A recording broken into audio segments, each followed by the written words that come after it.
कोई नहीं कह सकता कि जफरवाल से मगरिब की तरफ 3 कोस जाते हुए टेक नदी के उस पार इस गांव का नाम जविया कैसे पड़ा। ये कब और किसने आबाद किया। वैसे सुनने में बहुत सी दास्तानें और दोहराई जाने वाली रवायात की कमी नहीं। ये भी कहा जाता है कि रूपचक से बाबा जलालदीन किसी मुकदमे के सिलसिले में सियालकोट कचहरी जाया करता था। वापसी पर उसको यहाँ रात पड़ जाती। डेक नदी के अंदर वसिया वो अरीज वीरान रास्ते पर गुजरना मुश्किल हो जाता।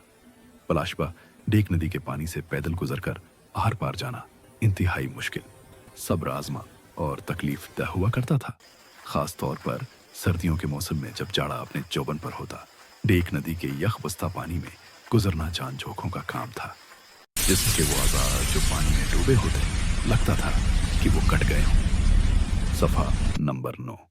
टेक नदी के किनारे घास फूस और सरकंडों को आग लगाकर तापने के बाद चलने के काबिल होते। इस तरह बरसात के मौसम में जब टेक नदी में तगयानी आ जाती, टेक को पैदल अबूर करना जान खतरे में डालने के मुतरादिफ होता।